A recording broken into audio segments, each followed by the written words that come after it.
welcome and thank you very much for joining us. I'm going to start by talking a little bit about, at a very, very high level, what are we talking about? What are we, Acrobatic, and what are we talking about when we throw around terms like adaptive and personalized and optimized? So we think of ourselves, as Allison mentioned, as a learning optimization system. So what on earth is a learning optimization system, and how is it distinct from some of these other terms? So we think about adaptive elements of a software-driven learning experience as elements of an online learning experience in which the software can understand something about a learner, and the software can do something about that. So I know this learner is struggling with X, and I can take some action in an automated way. And we think of that as an adaptive element. We think about personalized as a much broader category than adaptive. And this is where people take actions, not the software. So we think about adaptive at this core. This is, again, just to repeat, where we think that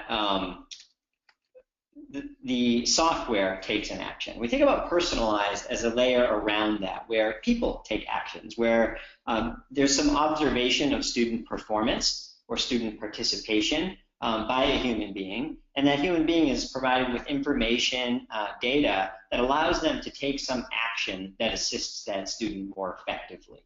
This, of course, is a much longer and older practice, and it's been around in classrooms since they existed, but is now better informed by computer-generated data. And then we think about optimized as sort of the broadest category, which is to say that if you really want to build a learning experience that is going to power improvements in student learning outcomes, then you can think about adaptive elements and personalization as subsets of tactics that you can take. But there are many other things you can do. For example, designing a well-instructionally designed learning experience from the get-go, using data, for example, to continuously improve and refine the course each time you teach it. And these things have nothing to do with adaptive or personalized. There are a set of tools around those things to help you build adaptive, personalized, and, as we would say, optimized courses. So why does it matter? And I thought that the best way to describe this actually came to us from somebody that we know, Bill Serban, who's a professor at the University of Wisconsin-La Crosse. And he said one time that instructors are more interested in technology when they can see how it can solve a specific teaching and learning problem. Most of us have a harder time seeing the relevance of new technologies when the tools are described in abstract terms. And so he sent the kinds of questions that he thinks a platform like Acrobatiq can answer that are of real value to an instructor. I want students to work through concepts before class, but monitoring their work outside of class is difficult and time-consuming. Students need feedback to support their learning. I have a lot of them, and it's difficult to provide timely, quality feedback. I have students who fall behind or struggle with certain parts of the course. What can I do to help them catch up and keep up? Too often they cram for tests and have a superficial grasp of material. What can I do to help them study more effectively to achieve greater depth of learning? How do I know if what I'm doing is getting through and before they take a test? I want to be able to spend more time in class working with students on the most difficult material, not presenting basic concepts for the first time. Students have different levels of preparation and gaps in prerequisite knowledge. How do I deal with this more effectively?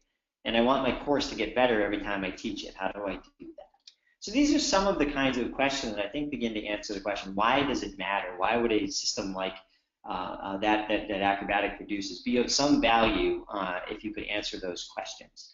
So with that, I'm going to turn it over to Bill for a moment just to talk a little bit about where we come from and this connection to the melon, and then we'll come back around and describe the platform in more detail and show you aspects of it. Bill? Sure, thanks, Eric. As Allison mentioned, prior to joining with Acrobatic at the start, I was at the Open Learning Initiative at Carnegie Mellon. So what was the Open Learning Initiative? It was really an attempt to take a lot of the basic research that was going on at Carnegie Mellon in cognitive sciences, human-computer interaction, software engineering, and statistics, and bring that together into an applied research project centered around one key question. And that question was, can we apply what we know about how people learn to measurably improve learning outcomes online? So that's really what the Open Learning Initiative was. And so just a few basic numbers. It was a 12-year project before we even came along as Acrobatic. Received a lot of funding, 20 million plus from the Gates Foundation, Hewlett Foundation, NSF, and so forth.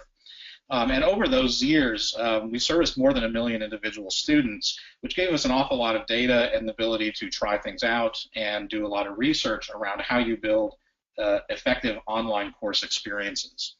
So I just want to talk briefly about 3 key findings that really came out of that work. Now, as you see there were 20 plus published papers, but these are 3 findings that really sort of sum up a lot of the work we did. And the first one was on accelerated learning, where we took a traditional college course in statistics and put it into OLI and into its data-driven platform.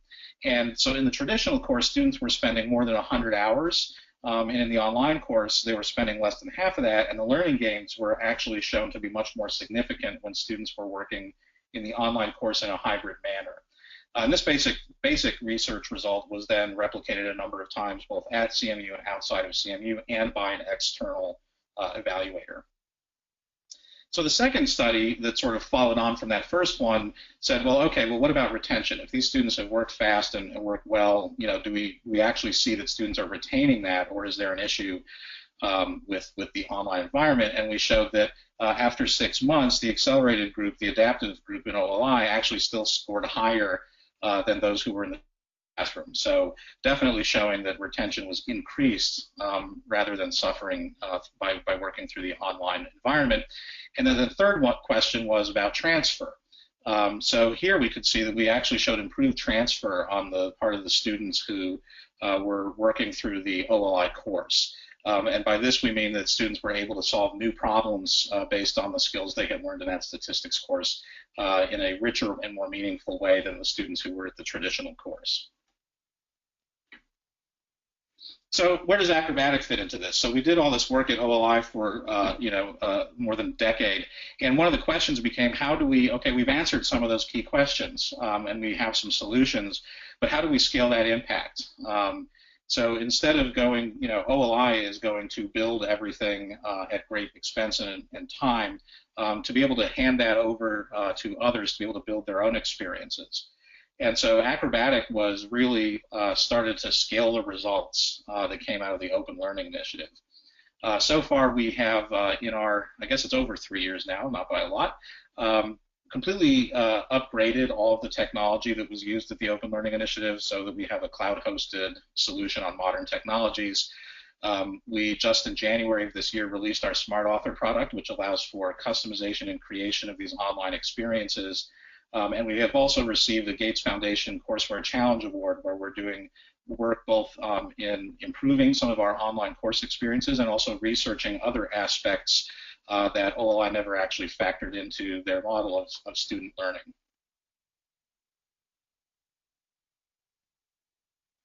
Thank you, Bill. Yeah, thanks. So with that sort of as background, I'm going to provide a high-level overview of when we talk about the platform, what is it that we're talking about, or the solution. And then we'll start to go into each of these components and do a live demo and show you what they look like and how they work. So at a high level, we think of ourselves as this platform with surrounding services and a library of content we think of it as fast start content for institutions who want to use something that's already been built and then modify it versus starting from scratch and building on their own. So the core components of the platform are these. We start with smart authoring and content libraries. So simply put, these are a set of web-based authoring tools in a WYSIWYG environment that allow you to author 2 things. The first is outcomes. So you start with the end in mind and you describe the things that students should be able to know and do when they're finished with a course or a sequence of courses in a program. And the second thing you create is content, rich content. It could be text, it could be images, video, websites that you're integrating, formative and summative assessment, projects, and you tag those things to the outcomes to which they're relevant. So you've created not only content that serves as the core of a learning experience, but a data model to allow us to collect and model data. That student experiences all this in what we call the adaptive learning environment. So this is a web-hosted, browser-based learning environment where the student is interacting with content. Three relevant things about that environment. First, it is mobile responsive, so everything they do responds to the device they're on. Second is that it is Section 508 compliant, or WCAG 2.0 compliant, for those of you who work in that area know what that standard means. And the third is that it's adaptive in the sense that it can send data out about what the student is doing and how well they're doing it, and then take data back in from a model about that student so that it can adjust certain elements of the course to the needs of the learner. And we'll describe that in a little more detail shortly. All of that data that we're collecting is really feeding down into an analytics engine sitting underneath the adaptive environment. This is where we're collecting data about, again, what the student is doing, their behavior, logins, clicks, the types of information we can get from a click stream on a server, but also how well they're doing things. Are they getting things right? Are they getting things wrong? Do they need 1, 2, or 3 attempts to get something right? Was a hint required if it was available or not? And we're factoring all of these data points into a predictive model, and we're trying to know just one simple thing, which is if you've said these are the outcomes that we have for this course, what is the learning state of every student in that course relative to each of those learning outcomes at any moment in time? Because if we can actually know the learning state of a learner against the outcomes, we can start to do some very, we think, compelling things. And that's where this part comes in. So what can we do with it? Well, we can send it back into the environment so that the system itself can adapt back to the original circles that I had at the beginning, an adaptive element. Maybe a student needs more practice, and we feed them practice problems tailored to their needs.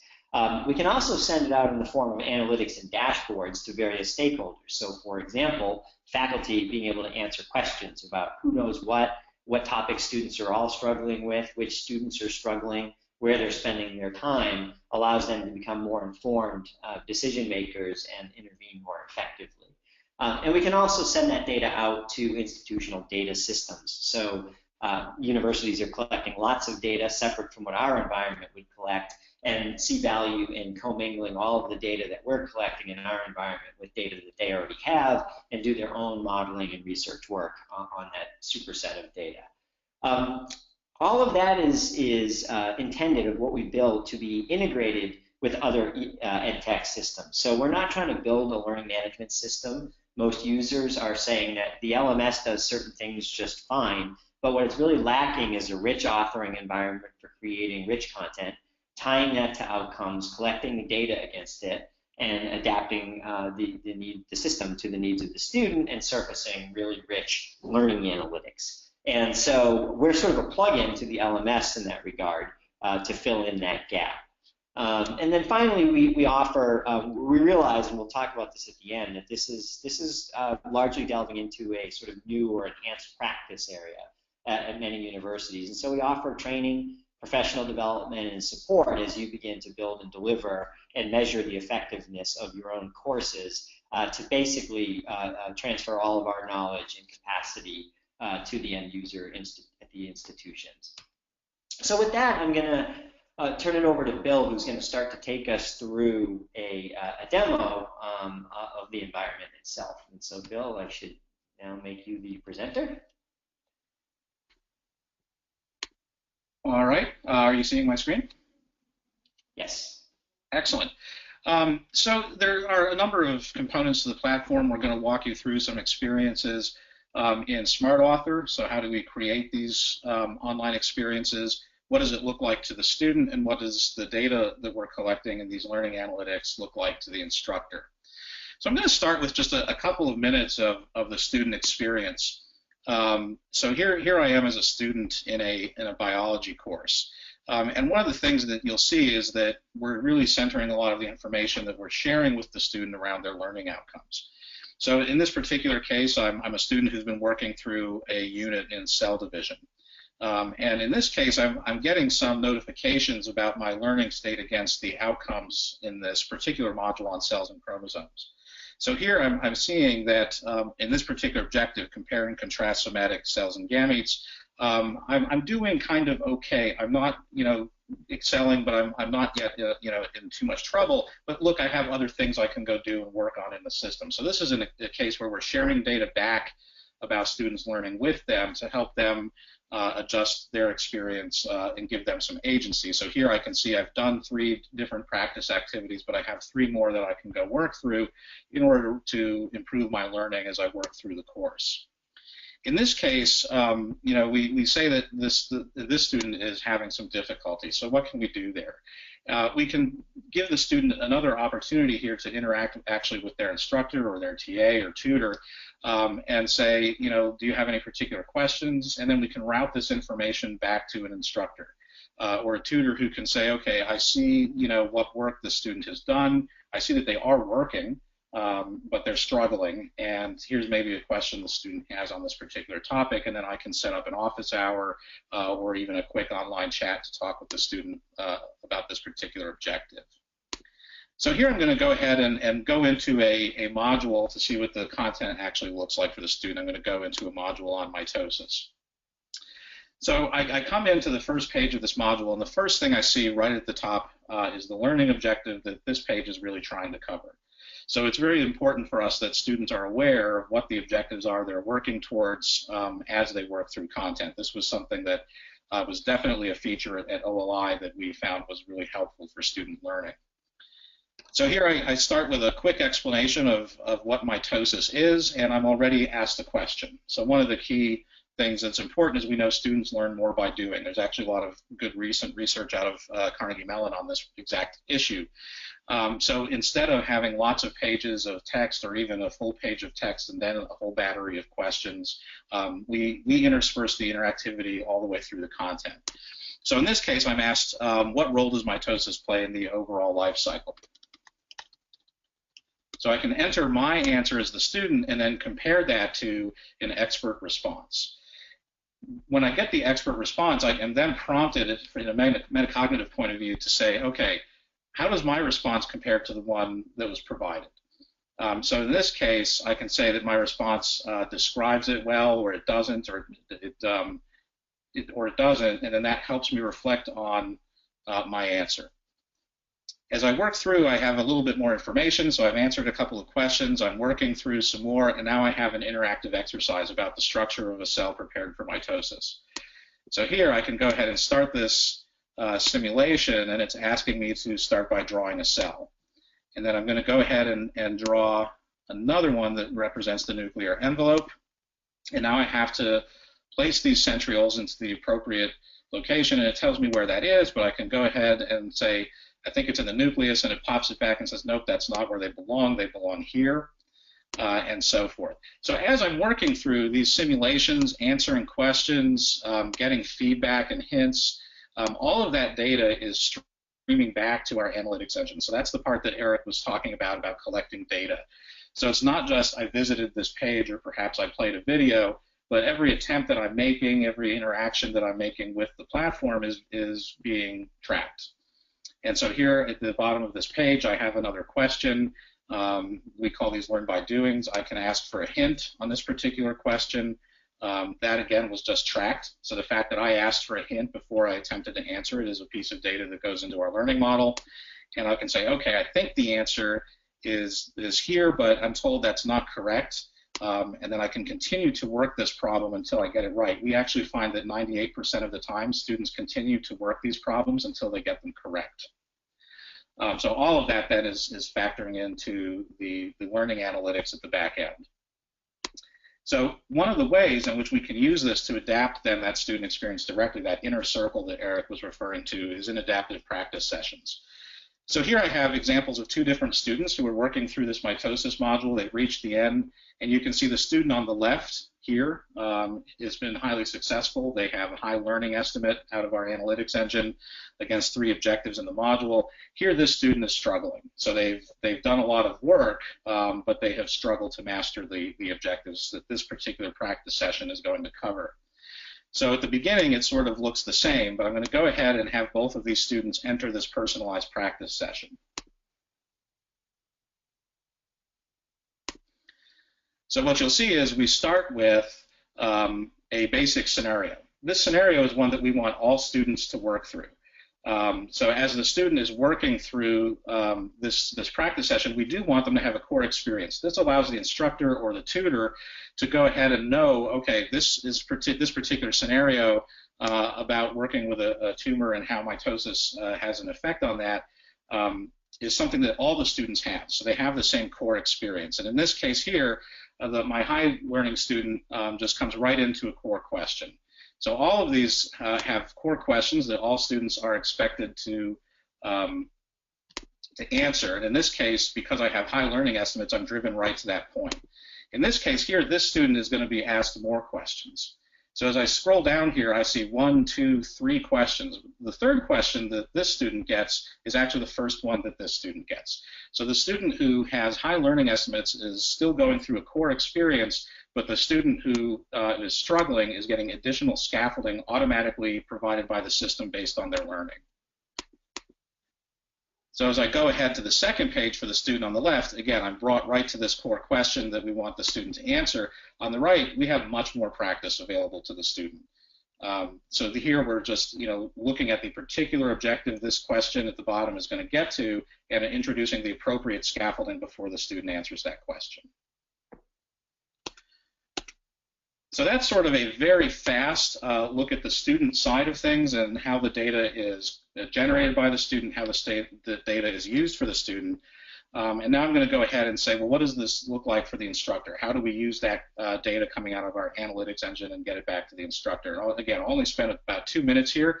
If there are things that we should dig into deeper later, feel free to ask that on the questions channel. So our learning dashboard is structured around questions that we find faculty have. So how well are my students learning? How well are they self-assessing? Where in the course are my students having difficulty? We also have a lot of the more basic participation questions. How often are students logging in? Where are they spending their time? Because we know that's important as well, but we do try to focus on the learning. I'm looking at the time, so what I'm going to do is just bring up one of these detailed displays here. So I get a dashboard of cards that summarize for me various points of information, but I'm just going to look at a detailed view here where we actually identify both the work that the students are doing, so that's the bottom of the graph here, and they're against their learning estimate. So what we're seeing here is, in general, what we would like to see, students who do more work do better. That's not surprising. And what we really want to see are these students in the upper part of the graph here. But what's important, difference between, for example, a student who's further on the left and they don't have a high learning estimate, but the intervention I want to make with Michelle is, hey, you have a lot more work to do in the system, so keep working and we'll see how well you learn from going through the material, versus someone over here who might still have a low learning estimate, but they're actually working pretty hard and they're working through a lot of the course material, and so is this person, but the success that they're all having, so this person has worked through about the same amount of work as this one, to intervene with the student on the content. So that's all I'm going to show at the moment, and turn it back over to Eric. There we go.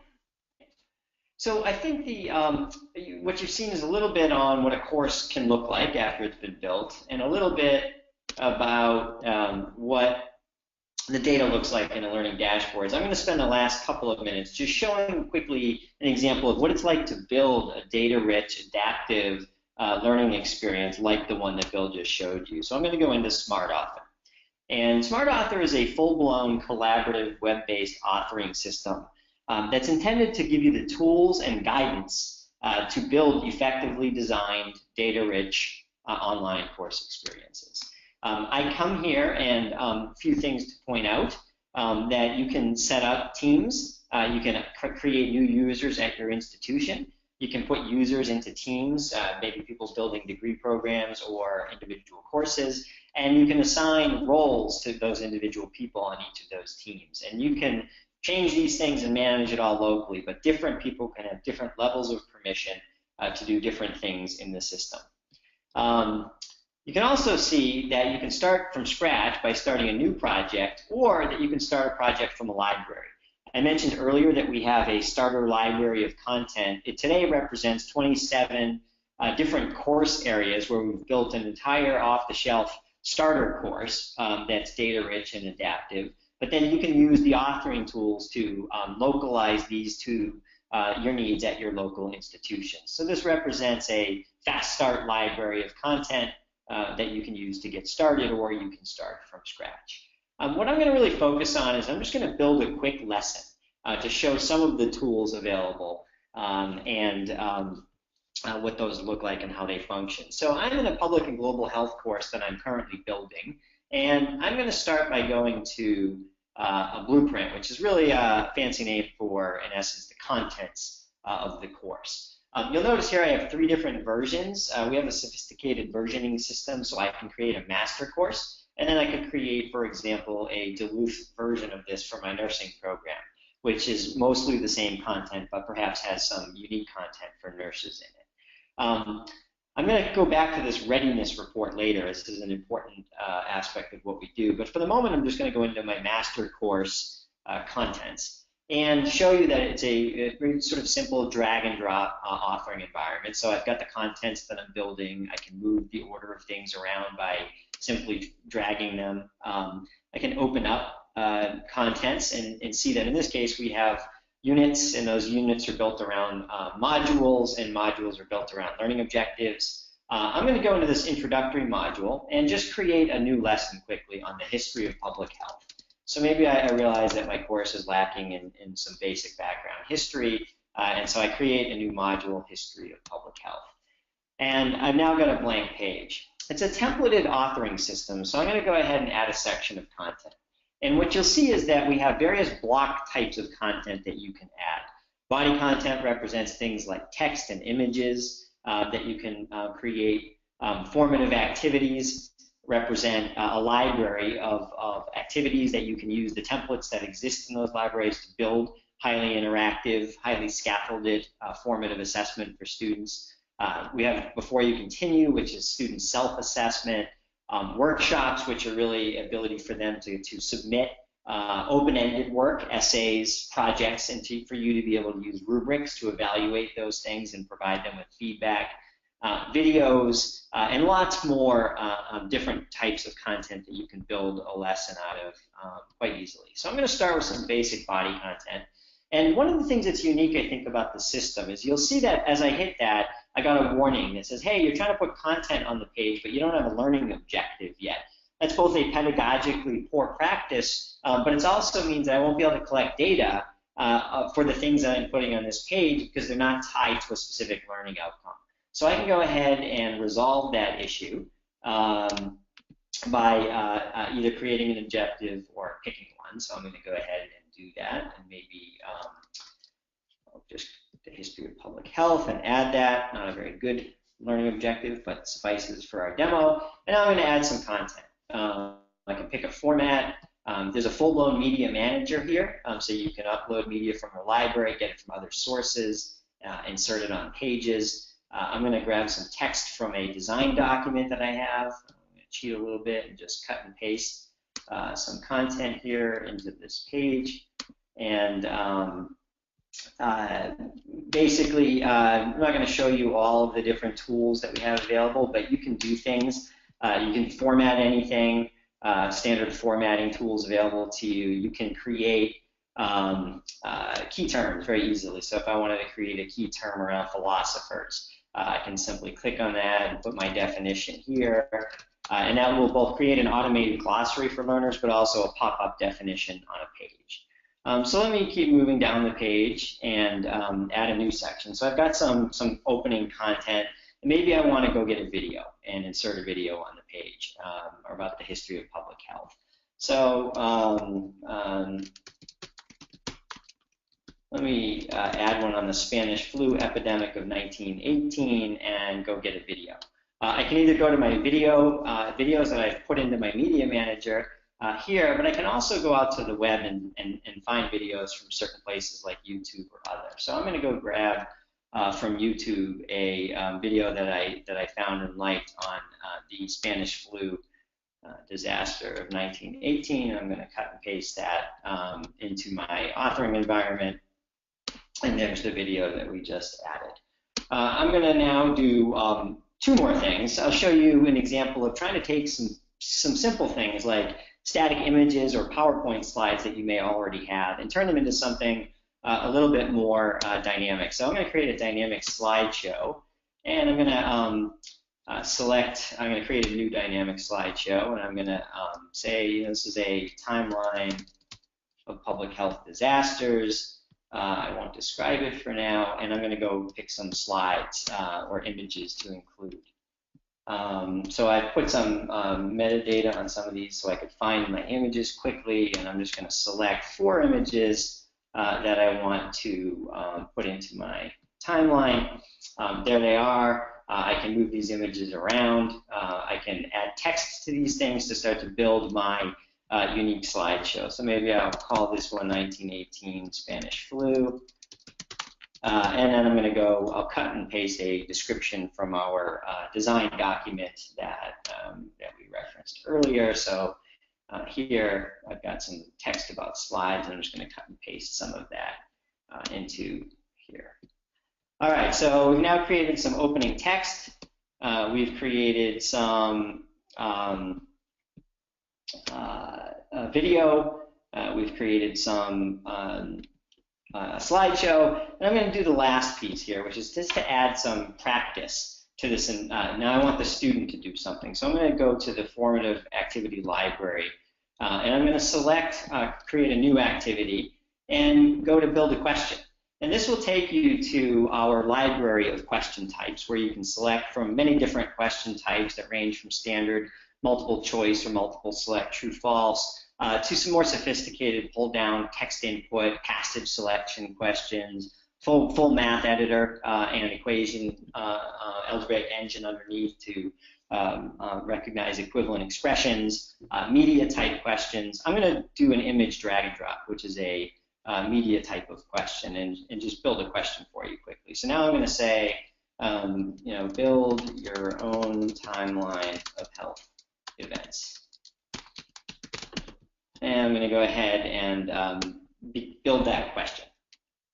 I have an image that I'm going to use of a timeline. Search my media manager here, and you'll notice that as I add possible options for learners, that it's creating a place for me to add feedback for each of those options. So as I go ahead and I add another one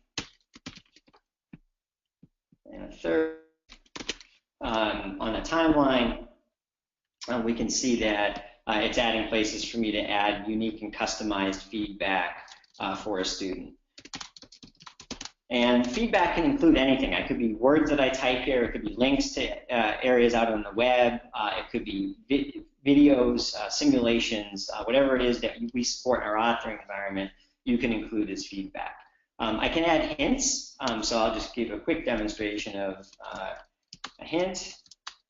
And again, these hints can be made up of many different types of elements. And I can also do some more sophisticated things. So for example, we know that sometimes students have strongly held misconceptions, and you see a pattern of similar incorrect responses. Well, let's say that they typically confuse H1N1 and HIV. So you can say, hey, look, when you've labeled HIV as H1N1 or vice versa, I want to give you a very targeted piece of feedback. So I can say that's a common mistake, and then I can go ahead and build some targeted feedback for that individual student. So with that, I'm going to go over and just preview what it is that we've just built.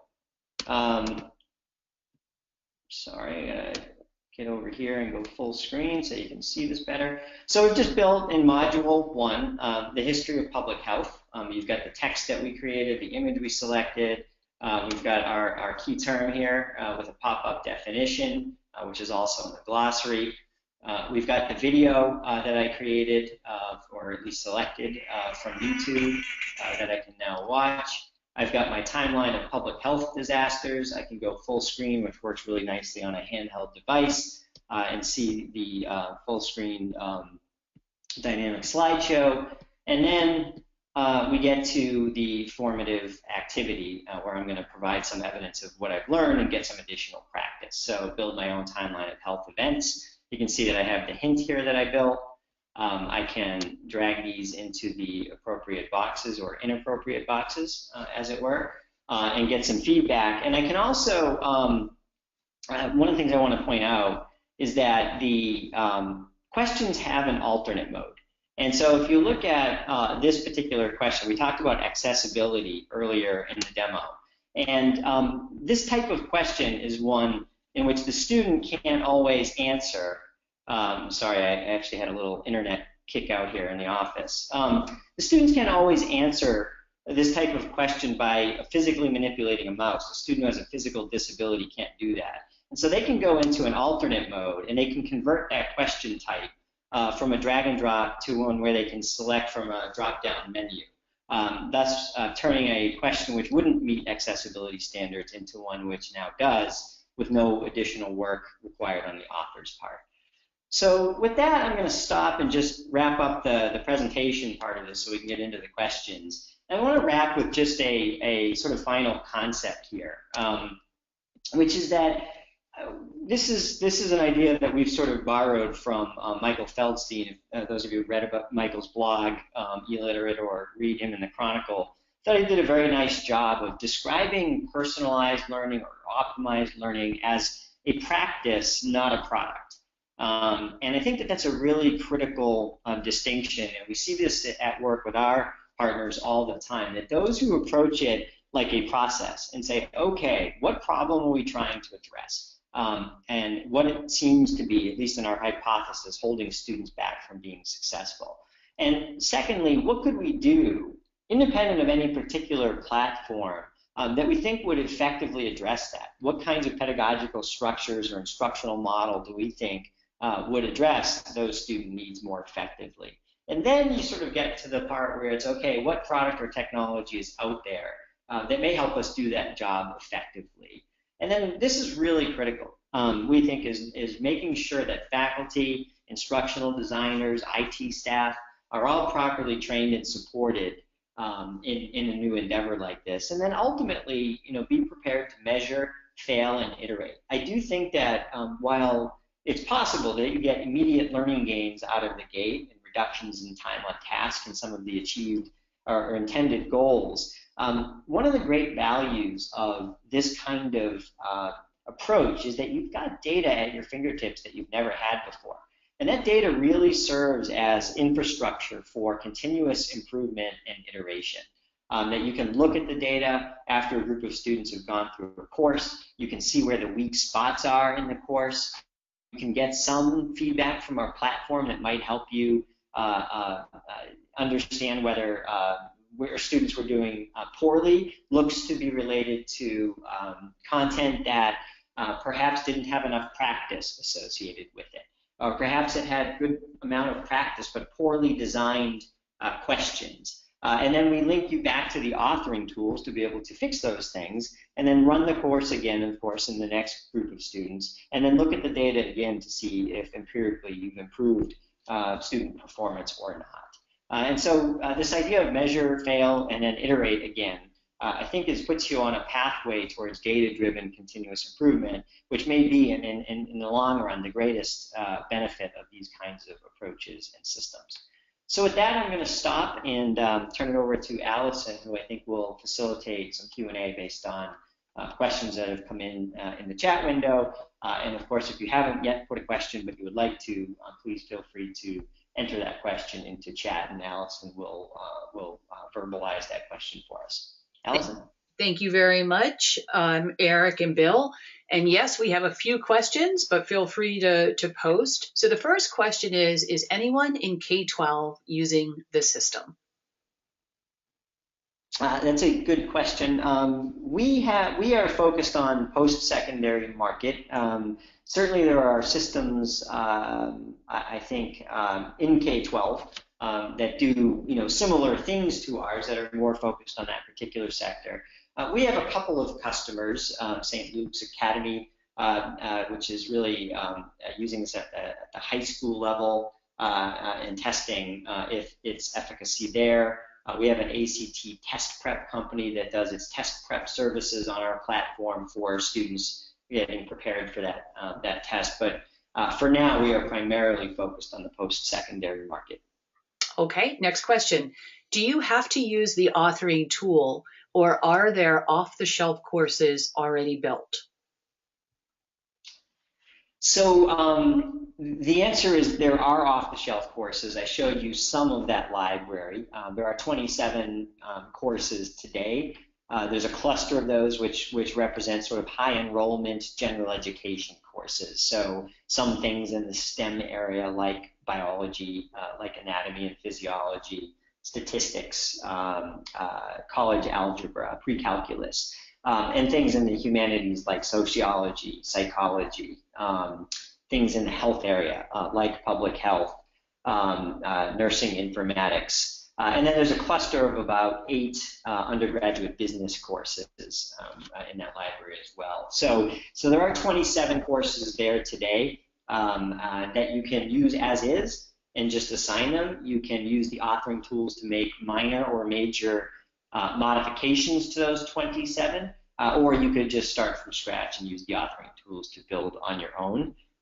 It's also, a number of our customers are doing things like identifying open education resources that exist out there and then integrating them or importing them into our platform and then editing those things to turn them into courses. So there's also content outside of our library which may serve as good building blocks for development of these kinds of courses.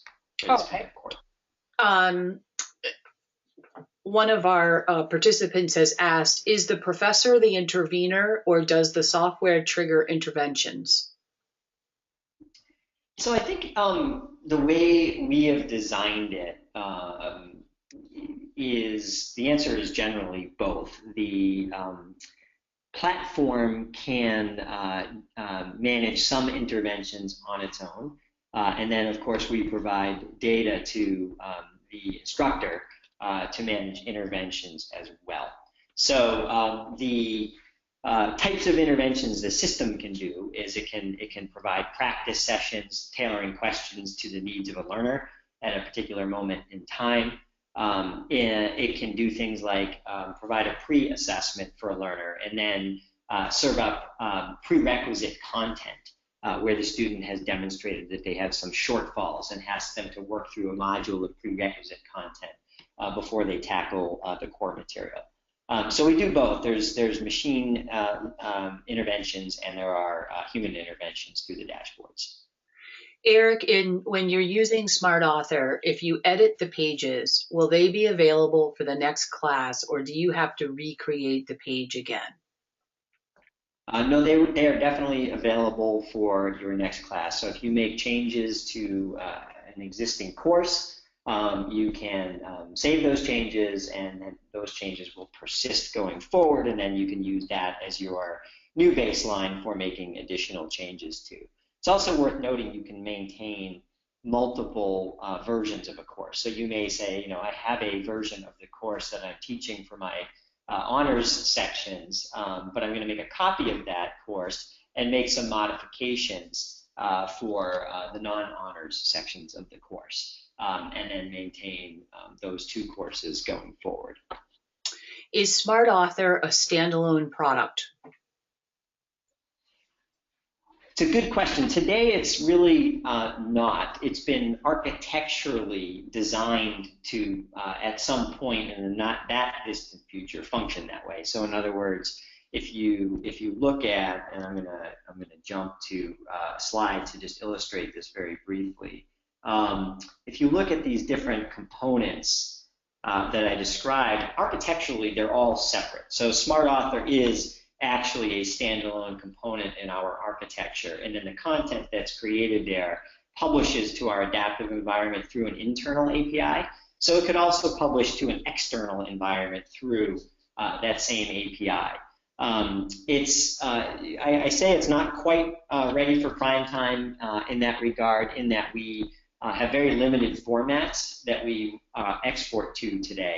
And the other challenge is that much of the functionality of what you build in Smart Author won't travel to a different environment. Let's say you put it in your LMS. You may get the basic content, but you may not get lots of the interactivity. And we really haven't built a user interface which sort of guides the learner around which elements are sort of static and will export reasonably to other environments in which are dynamic and depend on our technology. So today, our customers are using sort of the integrated system as a platform, but we are moving towards pulling those things apart over time. Eric, do you consider yourself an LMS? And if not, how do you live with Blackboard? Sure. So we definitely do not think of ourselves as an LMS. There's lots of LMS functionality that we don't have, and we don't think it would be wise of us to spend resources to build. So for example, we have a very lightweight gradebook, just to provide one really concrete example, to store results of things that are being gathered in our platform. But the LMS has a much more robust gradebook, which can take our inputs, but there are also lots of other inputs, maybe projects students are handing in, class participation in a physical class environment, etc. And we're not building out that sort of robust gradebook for managing all of those different inputs. So basically, most of our customers use an LMS. Students are enrolling in the course section through that LMS, getting data from the SIS. And then within the LMS, they're linking or accessing lessons that have been built in Acrobatic via single sign-on standards like LTI, or in cases like Blackboard, sometimes through building blocks. And the two common integrations are single sign-on for seamless back and forth between the systems, and gradebook exchange so that we can send results over to the Blackboard or other LMS gradebook. We can do more sophisticated API-based integrations, but those two are sort of the bedrock of how we're integrated into most LMSs. Okay. What is your sales or business model? Do you sell at the institutional level, or is a subscription service paid by the student or other? So we have an enterprise subscription model. So let me jump actually to a slide just to, again, put something concrete up, which may help to visualize this a little bit. We really have kind of, so we basically engage in an agreement or contract with the university itself. And it's a master services agreement, and it has two of these components and up to possibly four of them. So the core is an annual platform subscription. So it's a one-year agreement in which the university subscribes and pays a subscription fee for usage of the platform. It's based on an estimated number of students who will use the platform to take courses on during the year of that agreement. But it is generally, that piece of it is paid for by the institution. There's also some startup services. And so that's a package that we require to make sure that there's at least a baseline level of training and support in place to help first-time institutions get going. Then there's content, which is optional. Do you want to assign content that exists in our library? And institutions can pay for that content as an additional subscription, or they can assign it out to individual students and have students paying at the front end, like they would do for an e-textbook, and say, okay, I'm going to enroll in this Intro to Biology course, and the student can pay. So we have e-commerce tools that are student-facing so that the university can choose to either take on that cost or to pass that cost on to a student. And then ultimately there are some additional professional services, which are options that we offer to the institution. So generally, most of our institutions are taking on the cost of the platform subscription and services and passing the cost of the individual courses, if they use them, from our library on to students in lieu of textbook costs. Okay, great. Are there provisions for computational questions with slightly randomized input variables and thus answers? Bill, I'm going to let you take that one since you've done the most work on the math engine. Yeah, so we have a feature that we call Make Me More, where you start off with a basic question. It could be multiple choice, it could be a number response, and so forth. And we allow you to then basically create variables that can slot into any part of that question. So it can be in the question prompt, the correct answer and incorrect answers can change based on those variables, the hints and feedback can all change based on those variables. And so that's one way in which we can do that. And also we have an equation question type that actually evaluates the student response. So students can enter many different correct forms of a mathematical response, and we can process those and determine whether or not they're equivalent. So that's another way in which students can enter different responses and get feedback that's tailored to their particular answer. As far as the authoring tool and copyrighted work, does the copyright remain with the author school, or does the content become open source? So the copyright remains with the creator, and so it would be the school or the professor who created it at that school.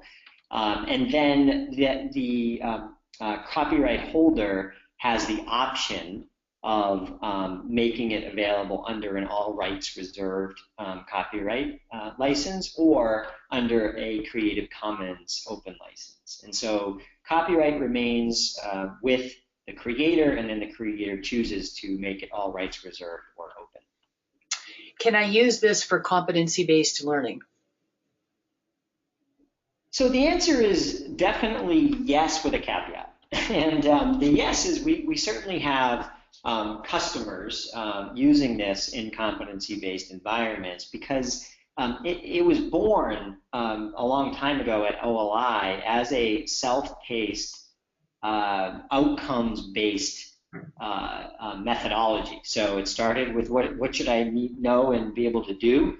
The learning experience was designed for the self-paced learner to work through that, for the system to measure competency of that student on those outcomes along the way, and to provide maximum scaffolding to support that individual learner on their journey with as few sort of human interventions as possible. So there's a foundation there, I think, that solves some of the challenging problems in competency-based learning. We've subsequently added to that methodology the ability to include open-ended assignments and projects and evaluate them via rubrics, which opens up more opportunity in the CBE space. The reason I had said with a caveat is that we definitely believe there are competency-based views of the data and competency-based features that we would need to build into the system to really fully enable what we think of as a sort of world-class competency-based experience. And so customers who are using us now in CBE environments are, I think, using it and then finding some ways to supplement in some places where we're not fully featured. It's an area where we're deeply interested in. We're exploring with partners what those gaps are, but it will be probably 12 to 18 months before we get the development of any more CBE functionality built into our roadmap. Okay, super. Who are some of your current customers? So we have, I think, an interesting range of customers. So we have, I'll start with sort of the CBE world, for example. We have Western Governors as a substantial customer of ours in the competency-based space. We have community colleges like Rio Salado Community College, Ivy Tech Community College. We have for-profit institutions like Laureate University. We have four-year R1 universities like Northeastern University, like Georgia State University, like UC Berkeley. So they all so we have a wide range of institutions, and they tend to be tackling one of three problems. One is, we have a number of bottleneck courses with high enrollments and poor performance rates or low pass rates, and we're looking for a methodology and a tool to start to address those and open up those blockages.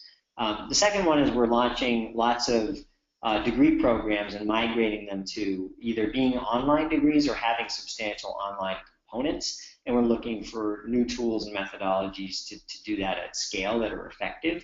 And the third is we're considering launching CBE programs, or we are doing that, and we're looking for a platform that's going to be a more effective starting point than our LMS for doing so. And we see those three kinds of problems being solved across those different types of institutions. Eric, we're coming to the close of our time. As a final question, you mentioned earlier it's National Coffee Day. How many cups of coffee have you had today? I have had 6 cups of coffee, and given that as part of National Coffee Day, they said I could come back in the afternoon and pick anything for $1, I think I'll definitely get to 7. The question will be Very, very good. So on behalf of Eric and Bill, I want to thank everyone for taking time to attend our webinar. We did record the webinar today, and after it processes, I will send a copy of the webinar video to everyone if you want to share it with your colleagues. If anyone that attended the webinar is interested in having a follow-up conversation about our platform or would like to be contacted, you can either feel free to email me directly, or you can go to our Contact Us page on acrobatic.com and give us your contact information, and we'll be sure to follow up with you. So thank you again, everyone, and we hope that you found today's webinar useful. Thank you.